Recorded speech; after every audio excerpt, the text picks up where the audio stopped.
Welcome back friends. स्वागत है आपका हमारे यूट्यूब चैनल एक्सेल एक्सपर्ट पर। आज हम बात करने वाले हैं कंप्यूटर की पीढ़ियों के बारे में। ठीक है, तो वीडियो तक बने रहिए। ये वीडियो बहुत ही इंटरेस्टिंग होने वाला है, जिसमें आपको हम बताएंगे कि कंप्यूटर की पीढ़ियाँ कितनी हैं या कंप्यूटर की जनरेशन्स कितनी हैं। चलिए अपने टॉपिक पर चलते हैं। तो यहाँ पर कंप्यूटर की कुल 5 पीढ़ियाँ अभी तक विकसित की जा चुकी हैं। ठीक है, जो कंप्यूटर की सबसे पहली पीढ़ी है वो 1946 से लेकर के 1956 तक की मानी गई है। यह है कंप्यूटर की पहली पीढ़ी जो है वो 1946 से लेकर के 1956 तक मानी गई है। और कंप्यूटर की प्रथम पीढ़ी की शुरुआत 1946 से 1956 में मानी गई है। इस जनरेशन में वैक्यूम ट्यूब टेक्नोलॉजी का प्रयोग किया गया। ये एक याद रखने वाला पॉइंट है कि इस पीढ़ी में कौन सी टेक्नोलॉजी का प्रयोग किया गया। कौन सी टेक्नोलॉजी का प्रयोग किया गया है? वैक्यूम ट्यूब टेक्नोलॉजी का उपयोग किया गया है इसमें। और आगे इस पीढ़ी में है, इस पीढ़ी के कंप्यूटर में जो इनपुट और आउटपुट था, इस प्रयोग इनपुट और आउटपुट के लिए इसमें पंच कार्ड का प्रयोग किया जाता था तथा स्टोरेज के लिए मैग्नेटिक ड्रम का प्रयोग किया जाता है। जैसे अब के स्टोरेज में जो प्रेजेंट टाइम में स्टोरेज डिवाइसेस हैं वो pen drive, SSD card, RAM, ROM etcetera हैं। पहले मैग्नेटिक ड्रम का उपयोग किया जाता था। ठीक है, बहुत इसमें जो वैक्यूम ट्यूब था वो बहुत ही अधिक हीट करता था। ठीक है, इसलिए इसमें एसी यानी कि एयर कंडीशनिंग की आवश्यकता ज़्यादा होती थी। फिर आगे क्या है कि यह कंप्यूटर निम्न स्तरीय भाषा को ही समझ पाते थे। कौन सी भाषा को समझ पाते थे? लो लेवल लैंग्वेज को ही ये कंप्यूटर समझ पाते थे। इसलिए इनको कार्य बताने के लिए बाइनरी भाषा यानी कि 0 और 1 का प्रयोग किया गया। बाइनरी भाषा में समस्त निर्देश 0 व 1 में के प्रयोग से लिखे जाते हैं, जिस कारण इसमें गलतियों की जो गुंजाइश है वो बहुत ही ज़्यादा हो जाती थी। ठीक है, तो इस पीढ़ी में कुछ इसके उदाहरण दिए गए हैं। जो सबसे पहला अपना उदाहरण है वो है ENIAC यानी कि electronical numerical integrator and calculator. यहाँ पर आपको कहीं कैलकुलेटर की जगह पर अगर कंप्यूटर भी दिखाई दे तो वो सही माना जाता है, क्योंकि सबसे पहले जो डिवाइस या मशीन बनी थी वो कंप्यूटर नहीं बना था, वो कैलकुलेटर ही बना था। इसलिए कहीं कहीं कंप्यूटर और कहीं कहीं कैलकुलेटर आपको लिखा हुआ नज़र आएगा। ठीक है, जो अगला अपना उदाहरण है वो है यूनिवेक यानी कि यूनिवर्सल वेरिएबल ऑटोमेटिक कंप्यूटर। ठीक है, क्या है? Universal variable automatic computer. अगला जो उदाहरण है इसका वो है एडवेक यानी कि electronic discrete variable automatic computer. ठीक है, और सबसे जो लास्ट है वो है IBM 650 यानी कि IBM का पूरा नाम होता है इंटरनेशनल बिजनेस मशीन। क्या होता है? International business machine. इसके बाद बात आती है कि इस पीढ़ी की कौन कौन सी विशेषताएं थीं या इस पीढ़ी की कौन कौन सी स्पेशलिटीज़ थीं। ठीक है, तो अब स्पेशलिटीज़ की बात कर लेते हैं। तो सबसे पहले जो स्पेशलिटी थी इस पीढ़ी की वो थी कि ये कंप्यूटर मिनी सेकंड में गणना करते थे। ठीक है, ये कंप्यूटर जो थे वो मिनी सेकंड में गणना करने में सक्षम थे। और नंबर 2 पर आता है कि इनमें वैक्यूम ट्यूब का उपयोग किया गया, जो उस समय उपलब्ध एक इलेक्ट्रॉनिक घटक थे।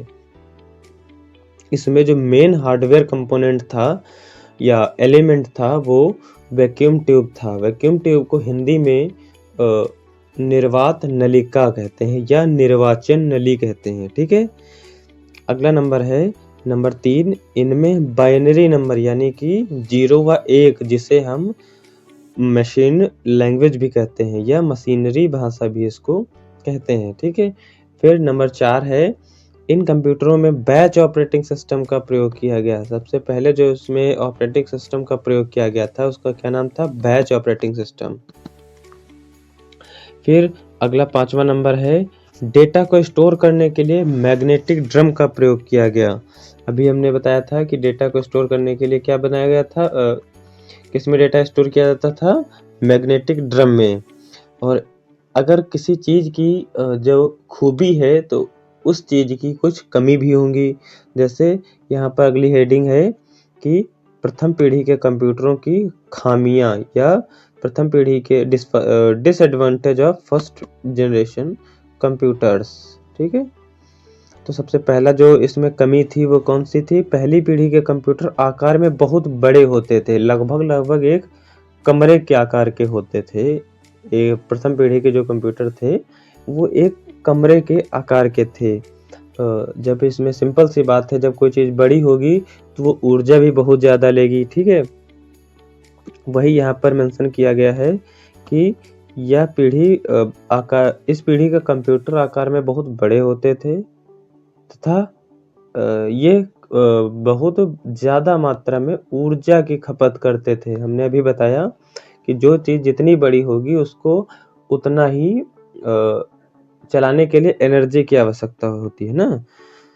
अगला नंबर आता है, चुंबकीय ड्रम की उपस्थिति के कारण डेटा इसमें केवल थोड़ी मात्रा में स्टोर किया जाता था। जैसे किसी मैग्नेटिक कैपेसिटी कम हो गई तो डेटा वहीं से डिलीट हो जाता है या मिट जाता है, इसलिए इसमें जानकारी बहुत थोड़ी मात्रा में स्टोर होती थी। अगला जो नंबर है वो है कि इनपुट लेने के लिए सीमित प्रोग्रामिंग क्षमताओं और पंच कार्ड का इसमें प्रयोग किया गया था। इसमें पंच कार्ड का प्रयोग किया गया था इनपुट और आउटपुट के लिए। जो इसमें है वो पंच कार्ड का इसमें उपयोग किया जाता था। ठीक है, इस पीढ़ी के जो फुटेज है वो मैं अभी आपको दिखा रहा हूँ स्क्रीन पर। इस पीढ़ी के ये कंप्यूटर है, आप देख पा रहे होंगे। ये जो भाई साहब इधर खड़े हैं ये इस पीढ़ी का कंप्यूटर है यहाँ का। ठीक है, ये जो आप देख पा रहे हैं ये स्क्रीन पर, ये पहली पीढ़ी का कंप्यूटर है। इतने बड़े पहली पीढ़ी में कंप्यूटर होते थे। ठीक है, अब चलते हैं अगली पीढ़ी यानी कि सेकेंड जनरेशन। सेकेंड जनरेशन हमारे कंप्यूटर की जो है वो 1956 से लेकर के 1964 तक मानी जाती है। कितने से कितने तक? 1956 से लेकर 1964 तक मानी जाती है। इसको आप याद रखिएगा, 1956 से लेकर के 1964 तक हमारी जो दूसरी पीढ़ी है कंप्यूटर की वो मानी जाती है। इस कंप्यूटर में प्रथम पीढ़ी की तुलना में ये तेज होते हैं और इसमें वैक्यूम ट्यूब की जगह यानी कि निर्वात नली की जगह पर क्या प्रयोग किया गया था? ट्रांजिस्टर। अब बात आती है कि ट्रांजिस्टर का आविष्कार किसने किया? ट्रांजिस्टर का आविष्कार विलियम शॉकले ने 1948 में किया था। कब किया था? 1948 में किया था। 1948 में नहीं, 1958 में किया था शायद। हाँ सॉरी, 1958 में किया था ट्रांजिस्टर का आविष्कार विलियम शॉकले ने। ठीक है, अगला आता है नंबर, ट्रांजिस्टर के उपयोग से कंप्यूटर की स्पीड पहले से तेज हो गई, लेकिन यह कंप्यूटर भी उसमें ऊष्मा उत्सर्जित करते थे। ठीक है, ऊष्मा यानी कि ये भी कंप्यूटर बहुत ज़्यादा हीट पैदा करते थे। इसमें इस पीढ़ी के कंप्यूटर में प्रोग्राम लिखने के लिए बाइनरी भाषा की जगह असेंबली लैंग्वेज का इसमें यहाँ पर डेवलपमेंट हुआ थोड़ा सा। इस पहले जो बाइनरी भाषा के यूज होती थी उसकी जगह पर असेंबली लैंग्वेज का प्रयोग किया गया। ठीक है, अगले वीडियो में हम कंप्यूटर की लैंग्वेज पर बात करेंगे कि कंप्यूटर की कौन कौन सी लैंग्वेज होती हैं, उनको आसानी से हम समझेंगे। ठीक है, तो आगे बढ़ते हैं। असेंबली भाषा में अंग्रेजी के अक्षरों को कोड के रूप में लिखा जाता था। किस में लिखा जाता था? कोड के रूप में। ये देखिए, ये जो भी आप देख पा रहे हैं स्क्रीन पर, ये पहले की पीढ़ी के कंप्यूटर होते थे। पहली पीढ़ी के कंप्यूटर ऐसे होते थे, ये थोड़े बड़े होते हैं। दूसरी पीढ़ी के ये कंप्यूटर है, पहली पीढ़ी का नहीं है। ये दूसरी पीढ़ी का कंप्यूटर है, ठीक है। इस पीढ़ी के कुछ उदाहरण यहाँ पर दिए गए हैं। इसमें इसमें कोबोल और फोर्ट्रॉन यानी कि कोबोल का फुल फॉर्म होता है कॉमन ओरिएंटेड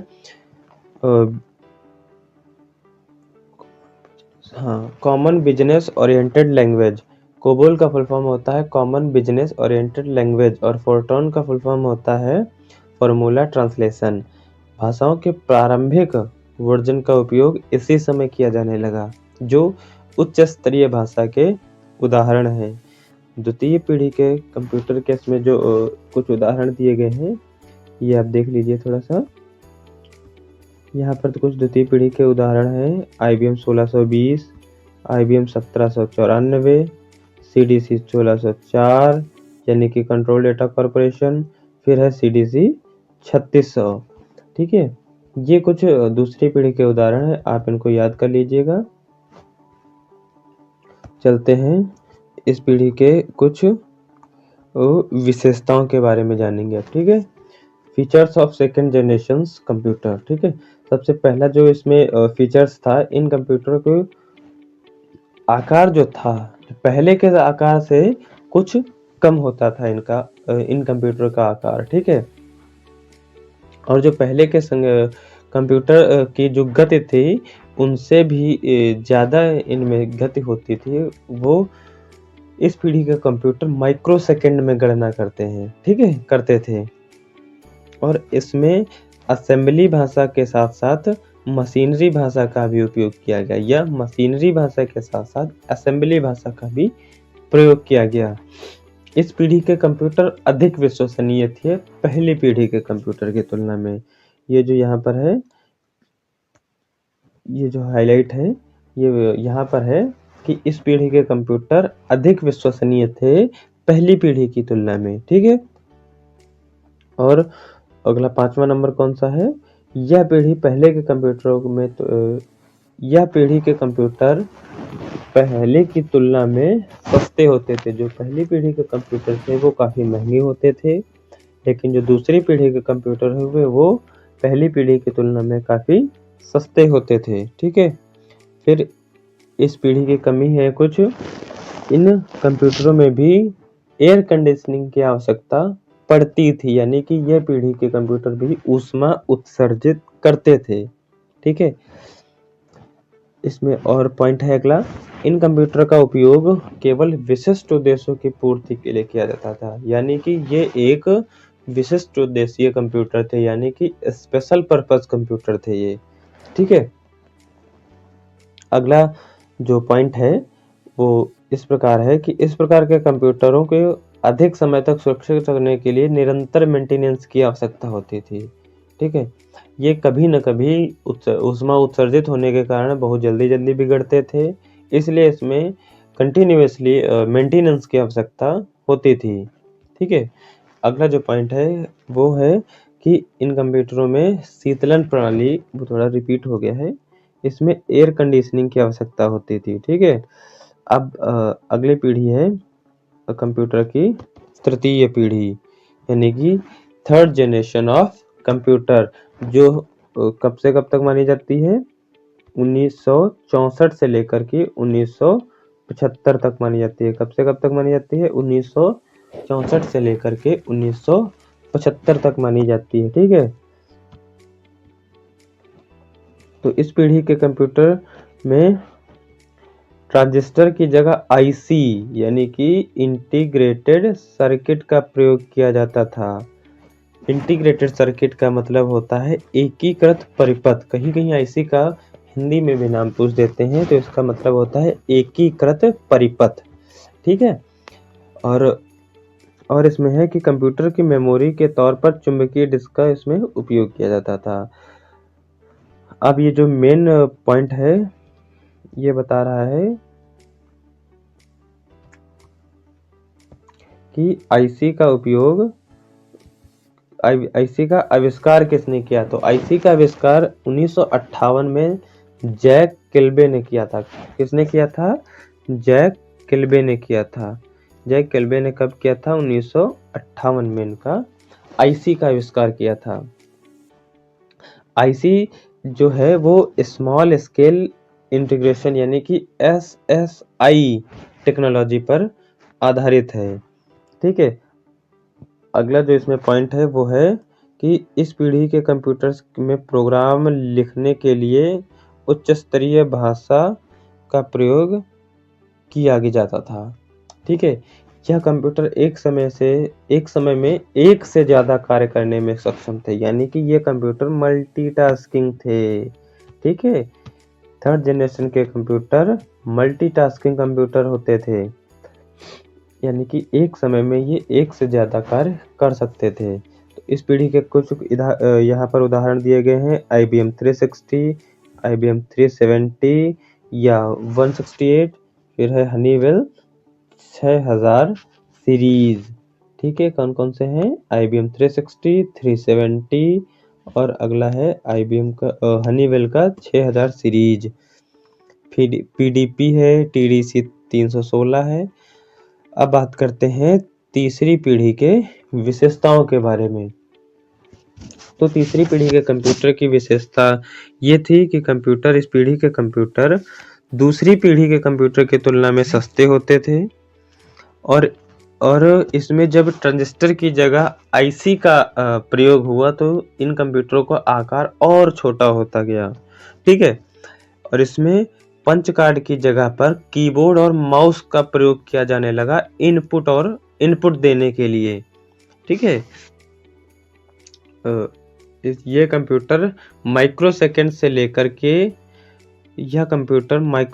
नैनो सेकंड तक कंप्यूटेशनल समय को कम करते हैं और ये कंप्यूटर तेज और भरोसेमंद होते थे। ठीक है, अब ये तो हो गई इनकी भाई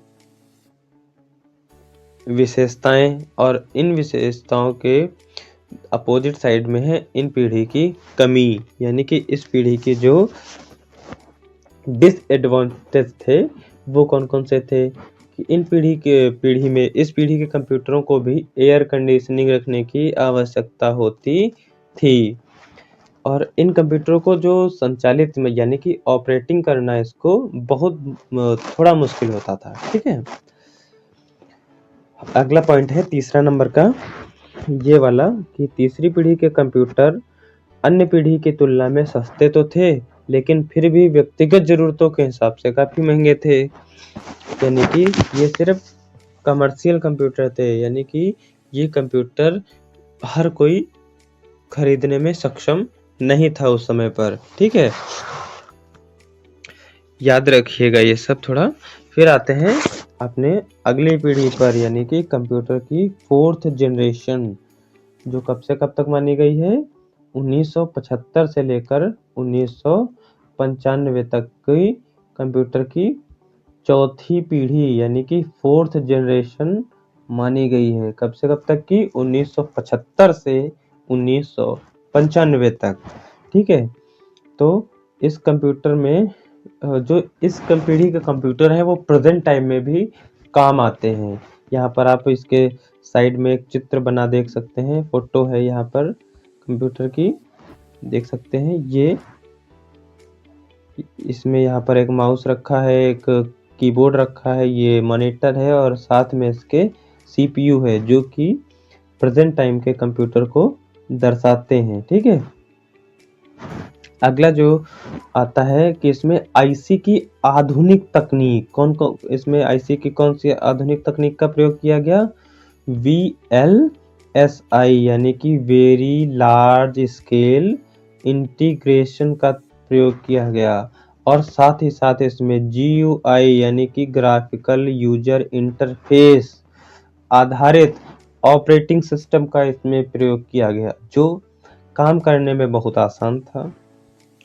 इस पीढ़ी के प्रोग्राम देखने के लिए हाई लेवल लैंग्वेज को विकसित किया गया, जैसे कि कौन कौन सी? C और C++। ठीक है, कौन कौन सी हाई लेवल लैंग्वेज का प्रयोग किया गया इसमें? C और C++। ठीक है, इसमें एक पॉइंट आ रहा है कि 1981 में IBM ने होम यूजर के लिए पहला कंप्यूटर बनाया, यानी कि 1981 में पीसी बना, या पर्सनल कंप्यूटर का आविष्कार 1981 में किसने किया? IBM कंपनी ने किया। ठीक है, तो यहाँ पर कुछ इस पीढ़ी के उदाहरण दिए गए हैं। Example of 4th generation computer, इसमें कौन से उदाहरण है? IBM 4341, DEC 10 यानी कि डिजिटल इक्विपमेंट कॉरपोरेशन। ठीक है, अगला जो उदाहरण है, एग्जाम्पल है, वो है स्टार 10,000। अगला है PDF 11, फिर है क्रे 1। क्रे 1 जो है ये दुनिया का सबसे पहला सुपर कंप्यूटर है। इसको सैमोर क्रे ने 1971 या 2 में बनाया था। ठीक है, और अगला उदाहरण है क्रे X यानी कि MP सुपर कंप्यूटर।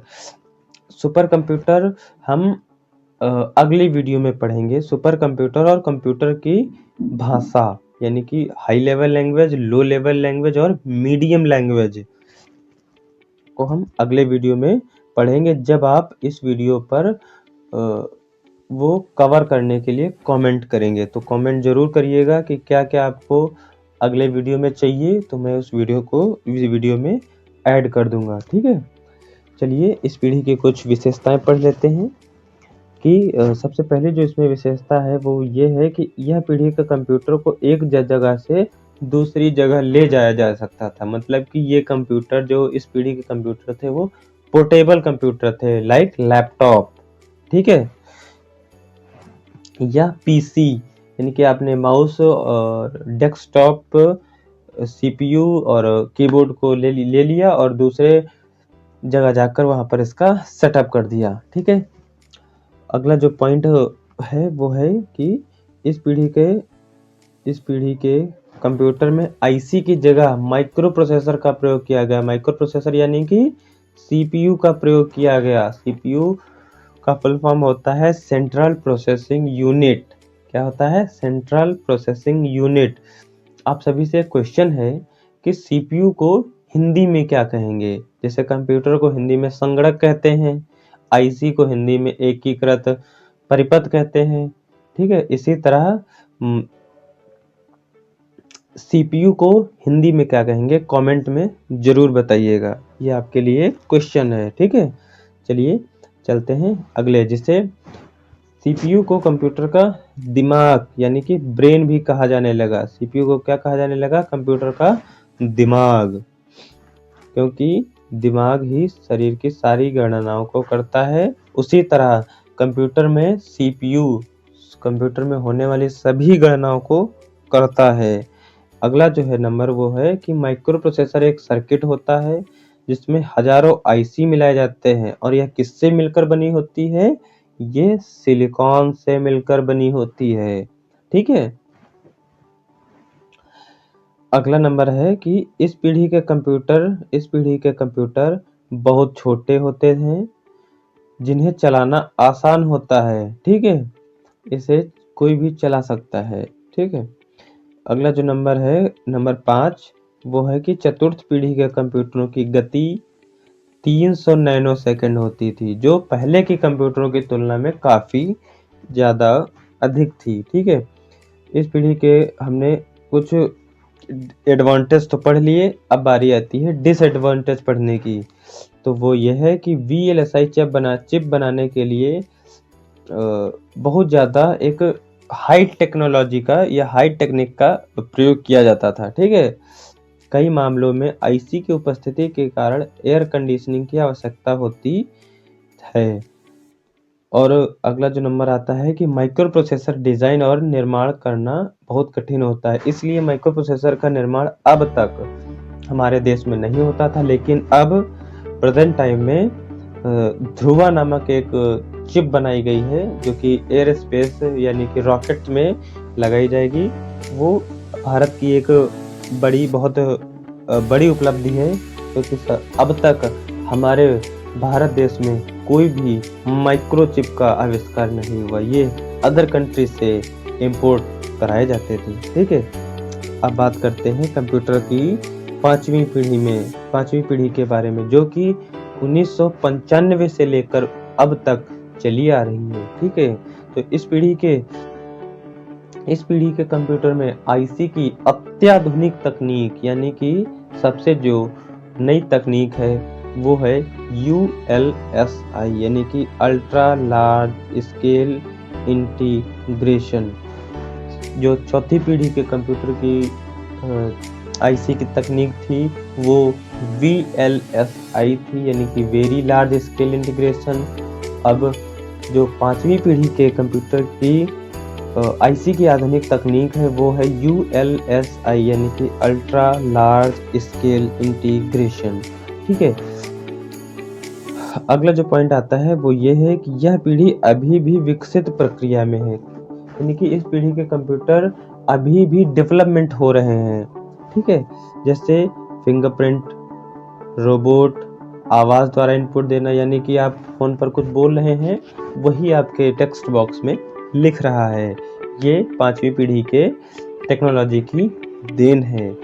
ठीक है, अगला ये है कि इस पीढ़ी के कंप्यूटरों का मुख्य उद्देश्य एक ऐसी मशीन तैयार करना है जो यूजर की भाषा को समझ सके और इसका जवाब दे सके। क्या दे सके? जवाब दे सके, और साथ ही साथ वह मशीन सीखने में भी सक्षम हो। इसमें हाई लेवल भाषा का उपयोग प्रोग्रामिंग के लिए किया जाता है जो अधिक सरल है। ठीक है, इसमें ऐसी हाई लेवल भाषा का प्रयोग किया गया है जो कि बहुत ही सीखने में सरल है, जैसे पाइथन हो गया, जावा हो गया, जावा स्क्रिप्ट हो गया। ठीक है, ये हमारी कुछ हाई लेवल लैंग्वेज हैं। इन भाषाओं में GUI यानी कि ग्राफिकल यूजर इंटरफेस का प्रयोग किया जाता है। ठीक है, क्लियर हो गया सब। अब इस पीढ़ी के कंप्यूटर के कुछ हम उदाहरण देख लेते हैं। सबसे पहला जो उदाहरण है वो है डेस्कटॉप, अगला है लैपटॉप, फिर है नोटबुक, फिर है अल्ट्रा बुक और फिर है रोबोट्स। रोबोट्स किस पीढ़ी के अंतर्गत आते हैं? 5th जनरेशन के अंतर्गत आते हैं। इस पीढ़ी के कुछ फीचर्स हैं वो देख लेते हैं कि यह अधिक विश्वसनीय है और तेजी से कार्य कर रहा है। ठीक है, और अगला नंबर आता है कि यह विभिन्न आकारों व अनेक विशेषताओं के साथ उपलब्ध है। विभिन्न आकारों का मतलब यह है कि कंप्यूटर एक ऐसा कंप्यूटर जो आपके कलाई में भी फिट होता है, जैसे डिजिटल वॉच, आपके चश्मे में भी फिट हो जाता है, जैसे कि VR यानी कि वर्चुअल रियलिटी वाले चश्मे, और मेटा AI क्लासेस इसके कुछ उदाहरण हैं। ठीक है, अगला जो इसका पॉइंट है नंबर 3 वो ये है कि इन कंप्यूटरों को सही करना आसान होता है, मतलब कि इसमें कुछ भी बिगड़ जाए तो आसानी से हम सही कर सकते हैं। लेकिन जो पिछली पीढ़ी थी उसमें ये करना बहुत कठिन होता था। ठीक है, अगला नंबर 4 ये बता रहा है कि यह कंप्यूटर अन्य पीढ़ी की तुलना में हल्के व छोटे होते हैं तथा इन्हें स्थानांतरित करना आसान होता है, जैसे कि लैपटॉप और फोन भी आपका एक कंप्यूटर है जिसे हैंड हेल्ड कंप्यूटर के नाम से जानते हैं। ठीक है, आप फोन को कहीं भी ले जा सकते हैं, यह पोर्टेबल डिवाइस के अंतर्गत आता है। और अगला जो 5वां नंबर है वो यह है कि 5वीं पीढ़ी के कंप्यूटरों में अल्ट्रा लार्ज स्केल इंटीग्रेशन का उपयोग किया जाता है, यानी कि ULSI तकनीक का प्रयोग किया जाता है। इस पीढ़ी के कंप्यूटर के कुछ डिसएडवांटेज है, यानी कि इस पीढ़ी की कुछ कमी भी है। वो ये है कि इस प्रकार के कंप्यूटर के निर्माण में निम्न स्तरीय भाषा यानी कि लो लेवल लैंग्वेज की आवश्यकता होती है। ठीक है, और नंबर 2 है कि वे मानव मस्तिष्क को स्वस्थ एवं बर्बाद कर सकते हैं। यहाँ पर दोनों दिए गए हैं, स्वस्थ भी है और बर्बाद भी है, यानी कि आप अगर इन कंप्यूटरों को ज़्यादा से ज़्यादा इस्तेमाल कर रहे हैं तो आपके ये मस्तिष्क पर बहुत बुरा प्रभाव डालते हैं। ठीक है, और उसी का अपोजिट है कि आप इस कंप्यूटरों का सीमित उपयोग कर रहे हैं तो ये आपके कंप्यूटर पर स्वस्थ प्रभाव भी डालते हैं, आपके मस्तिष्क पर स्वस्थ प्रभाव डालते हैं। फिर इस पीढ़ी के जो मेन एक कमी है वो ये है कि इस पीढ़ी के विकास की पीढ़ी ने साइबर क्राइम यानी कि ऑनलाइन ठगी और हैकर्स जैसी समस्याओं को भी जन्म दिया है। ठीक है, ये हो गए आपके पांचों पीढ़ी के बारे में। तो यहाँ तक कि हमारी समझ से आपको सब क्लियर हो गया हो। आपको जो कुछ भी नहीं समझ में आया हो तो कमेंट में ज़रूर अपने डाउट्स को क्लियर करें, हम उनका जवाब ज़रूर से देंगे। और हमने जो सवाल पूछा था कि CPU को हिंदी में क्या कहते हैं, उसको कमेंट में ज़रूर बताएं। अगर आपका कोई डाउट हो तो वो भी कमेंट में बताएं। अगर आपको ये वीडियो पसंद आया हो तो इस वीडियो को अपने दोस्तों के साथ शेयर करें और इस वीडियो को लाइक करें, ठीक है, और कमेंट करना ना भूलें। मिलते हैं नई वीडियो के साथ, तब तक के लिए स्वस्थ रहिए, खुश रहिए, मस्त रहिए। नमस्कार।